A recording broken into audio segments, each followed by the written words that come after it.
ప్రార్థన ఏ విధంగా ఉండాలంటే, ప్రార్థన సంగీతాన్ని నేర్చుకుంటారు కదా, సంగీతాన్ని నేర్చుకునే వారికి రోజు ప్రాక్టీస్ ఉంటుంది. రోజు ప్రాక్టీస్ ఉంటే స్వరాలు గుర్తుపడతారు, చక్కగా మరి ఆ కార్డులు వాయించగలరు వారు. నాకు వచ్చేసింది కదా అనుకుని ఒక 10 రోజులు మానేశారనుకోండి, మరలా దాన్ని ప్రాక్టీస్ చేయడానికి మరలా ఇంకో 10 రోజులు పడుతుంది. రోజువారీ ప్రాక్టీస్లో ఉన్నట్టు వారు దాన్ని 10 రోజులు అయిన తర్వాత దాన్ని ప్లే చేయలేరు. 10 రోజులు ఆగి ప్లే చేయాలంటే మరలా ప్రాక్టీస్లోకి వెళ్ళాలి. ప్రార్థన కూడా అంతే, ప్రార్థన కూడా అంతే. ఒక గిటార్ నేర్చుకుంటాం కానీ, ఒక క్యాషియో నేర్చుకుంటాం కానీ, ఒక సంగీతం నేర్చుకోవడం కానీ, రోజువారీ ప్రాక్టీస్ ఎలాగుంటుందో ప్రార్థనా జీవితం కూడా మన జీవితమే ప్రార్థనా జీవితం అయిపోయి ఉండాలంట. మనం ఎలా మాట్లాడుతున్నామో అది ప్రార్థనలో పెట్టే వారంగా ఉండాలంట. మనం ఎలా మాట్లాడుతున్నామో అది ప్రార్థన జీవితంలో చూపించే వారంగా ఉండాలంట. ప్రార్థనే మన జీవితం ఉండాలంట, మన జీవితమే ప్రార్థన జీవితం ఉండాలంట. 7వ వచనములో దేవుడు మనకు శక్తియు ప్రేమయు ఇంద్రియ నిగ్రహము గల ఆత్మనే ఇచ్చాను కానీ పిరిగితనము గల ఆత్మను. 6వ వచనములో ఆ హేతువు చేత నా హస్త నిక్షేపణ వలన నీకు కలిగిన దేవుని కృపావరము ప్రజ్వలింప చేయవలని నీకు జ్ఞాపకము. దేవుడు మనకిచ్చిన తలాంతిని ఆపు చేయకూడదంటండి. దేవుడు మనకిచ్చిన తలాంతిని మనము మరుగున పెట్టే వరంగా కప్పెట్టే వరంగా ఉండకూడదంటే దాన్ని ఉపయోగించుకోవాలంట. ప్రార్థనాత్మ కలిగి మనం జీవించాలి.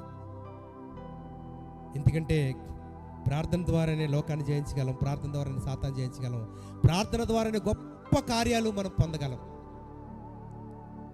అద్భుతాలు చూడగలం. మన ద్వారా, మన ప్రార్థన ద్వారా ఆశ్చర్యకార్యాలు ఇతర కుటుంబాలకు జరిగేలాగా కూడా మనం చేయగలం. లూకా సువార్త 21వ అధ్యాయంలో ఒక మంచి మాట ఉంది, చూద్దాం. లూకా సువార్త 21వ అధ్యాయము 36వ వచనములో,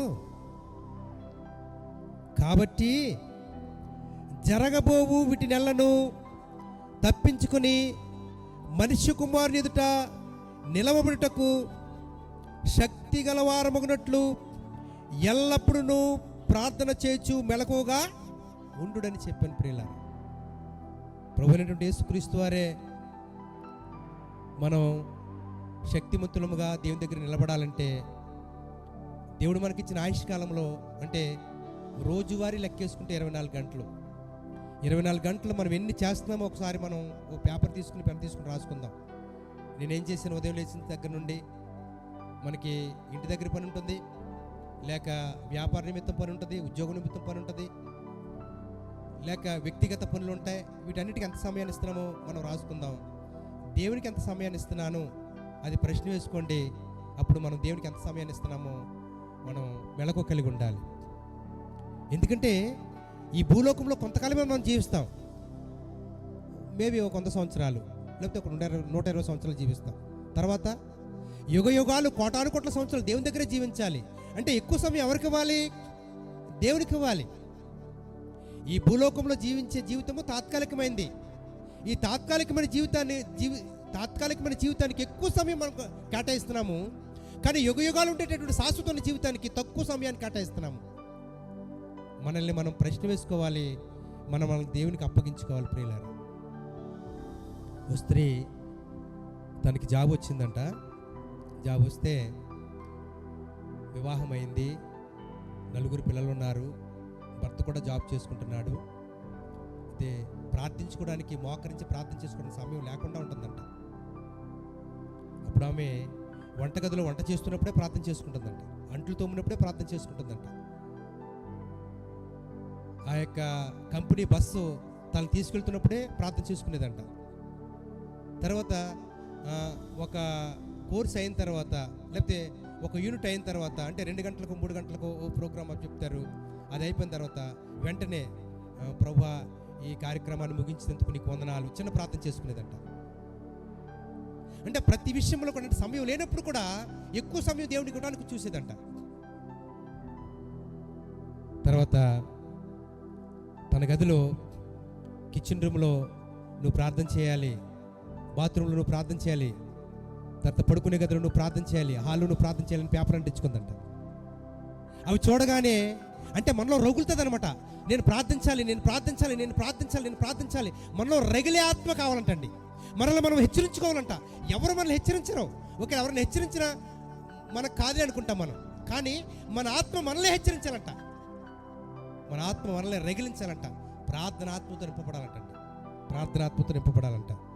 కాబట్టి మీరు జరగబోవు వీటి నెలను తప్పించుకొని, జరగబోవు వీటి నెలను అంటే సాతాను యొక్క కబంధ హస్తాల్లో పడకుండా ఉండాలంటే, ఎదురు చూస్తున్నటువంటి, తరుముతున్నటువంటి, వెంటాడుతున్నటువంటి, వేటాడుతున్నటువంటి సాతాను యొక్క నోటికి దొరకకుండా అంటే ప్రార్థన ఒకటే.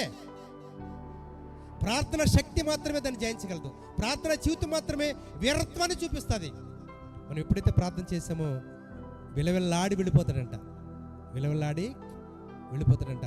శీఘ్రముగా సాతాన్ని మన కాళ్ళ క్రింద చితకు తొక్కిస్తాడంటే, ఇప్పుడు నేను ప్రభు నమ్ముకున్నానండి, నేను బాగా పాటలు పాడానండి, నేను బాగా పరిచయం చేశానండి కాదంట. పాటలు పాడినా, వాక్యం చెప్పినా, పరిచయం చేసినా ప్రార్థనా జీవితం లేకపోతే సాతాన్ని ఎదిరించలేము మనం.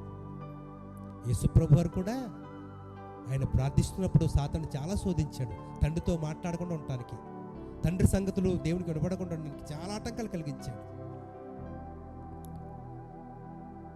సాతాన్ని వాక్యం ద్వారానే దూరపరిచాడు దేవుడు. సాతాన్ని వాక్యం ద్వారానే దూరపరిచాడు. మన హృదయము వాక్యంతో నింపబడాలి. మన యొక్క ఆత్మ ప్రార్థనాత్మతో నింపబడితే మన జీవితం అద్భుతంగా ఉంటుందండి.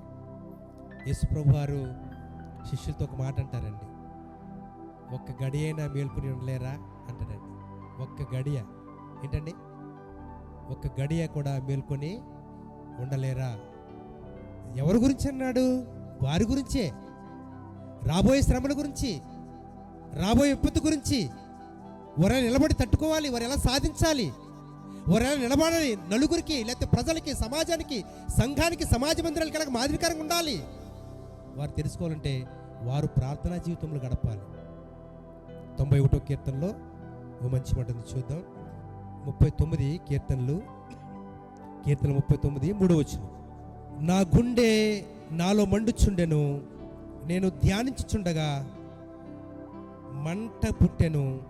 అప్పుడు నేను ఈ మాట నోరారా పలికి తినే ప్రియులారా. మనలో అగ్ని రగలాలంటండి. ప్రార్థనాత్మ మనల్ని ఎంకరేజ్ చేస్తూ ఉండాలంట, పురుకొలుపుతూ ఉండాలంట, మనలో మంట పుట్టాలంట. నేను ప్రార్థన చేయలేకపోయాను ఈరోజు ఎక్కువసేపు ప్రార్థన చేయలేకపోయాను, ఈరోజు ఎక్కువ సమయం దేవునికి ఇవ్వలేకపోయాను, అన్నీ చేశాను, అందరి దగ్గరికి వెళ్ళి అందరూ పలకరించాను, అందరూ సంతోషపడుతున్నారు, కానీ నా దేవుడిని సంతోషపెట్టలేకపోయాను అనే ఆలోచన, భావన మనకు ఉండాలంటే అప్పుడు ప్రార్థనాత్మ మనల్ని ఎంకరేజ్ చేస్తాడు.